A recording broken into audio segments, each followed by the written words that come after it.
back to the Book Chat Club, the podcast where I share my thoughts on the books I've read and discuss important plots and twists.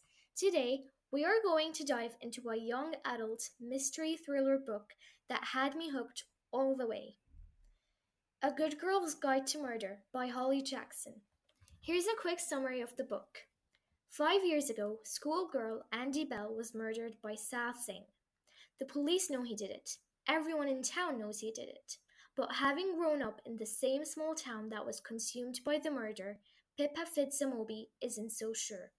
When she chooses the case as the topic for her final year project, she starts to uncover secrets that someone in town desperately wants to stay hidden. And if the real killer is still out there, how far will they go to keep Pip from the truth? As I was reading, there was suspense, and I would always find myself questioning what would happen next. As you can see, it's a clearly addictive book and impossible to put down. I remember I read most of the book on a road trip, actually. I did spend a good part of the road trip reading.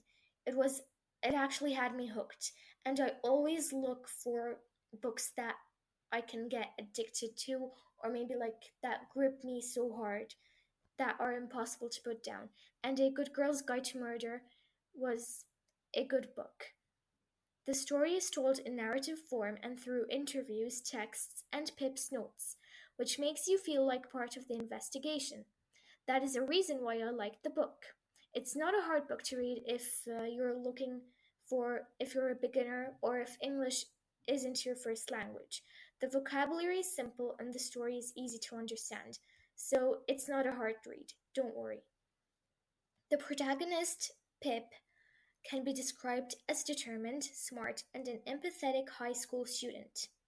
She is known for being a hard-working, straight-A student and a perfectionist, driven by a strong sense of justice and a need to uncover the truth.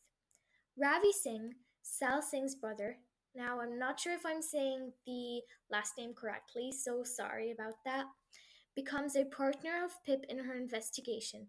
Together, they uncover secrets and find clues that lead them to the real killer. Ravi can be described as a loyal, clever, and humorous friend. He always finds a way to make hard situations funny, and in my opinion, that is an important trait in a character.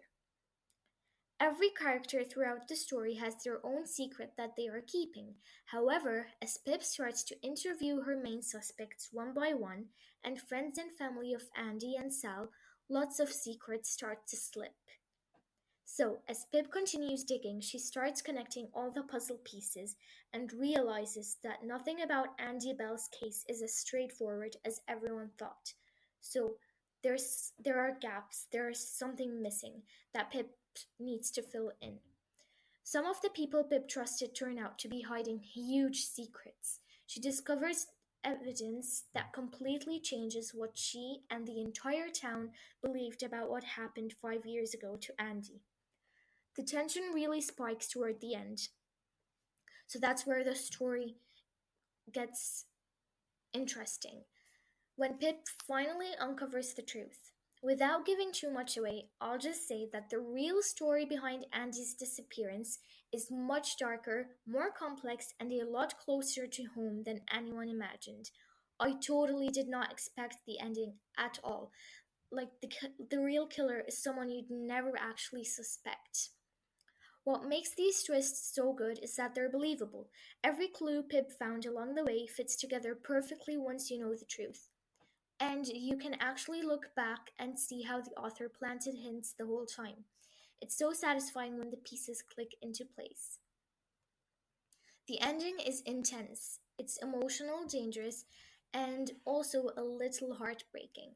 Pip gets her answers, but she's also changed by everything she's been through. So she's not the same person. It's not just about solving a mystery anymore, it's about what happens when the truth comes at a cost. By the end of the story, Pip realizes that finding the truth isn't always simple or rewarding. Sometimes it hurts, and sometimes it changes everything. That's what I love about Holly Jackson's message. Truth matters, but it can come with consequences. So the truth isn't always fun to hear. Now that I've finished A Good Girl's Guide to Murder, I have to say, this book completely blew me away. It's definitely one of my favorite books that I've read.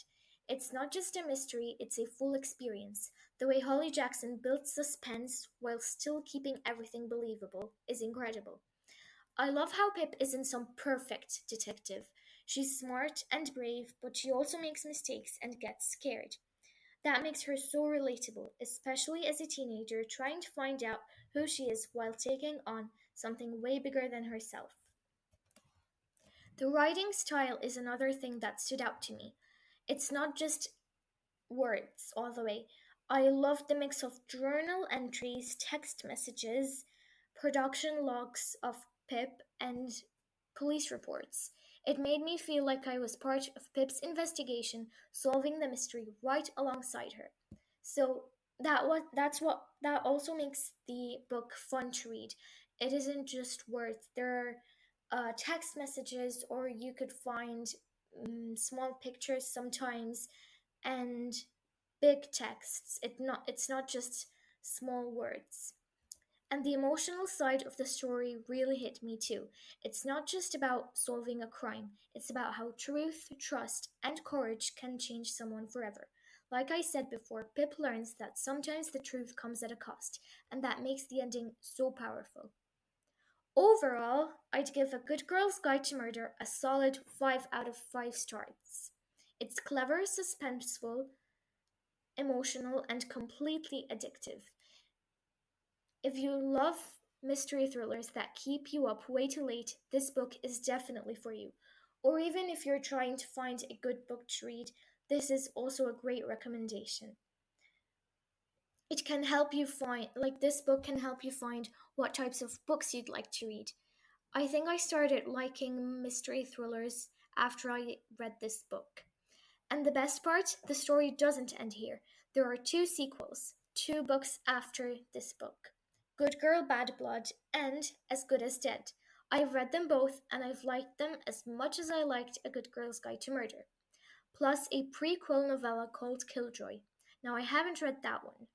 And there's even more. A Good Girl's Guide to Murder now has its own Netflix series. The first season is out now and follows the story of the first book, so you can dive even deeper into Pip's world. So, if you get hooked like I did, there's plenty more of Pip's world to explore. Thanks so much for joining me on this episode of the Book Chat Club. I hope you enjoyed chatting about A Good Girl's Guide to Murder with me. If you've read it, I'd love to hear your thoughts. Did you guess the ending, or did the twist surprise you too? Don't forget, you can send in book recommendations for future episodes by emailing me at thebookchatclub@outlook.com. Or if you're listening on Spotify, you can vote down below on what book I should review next. That's it for today's episode. Thanks for listening, and I'll see you next time.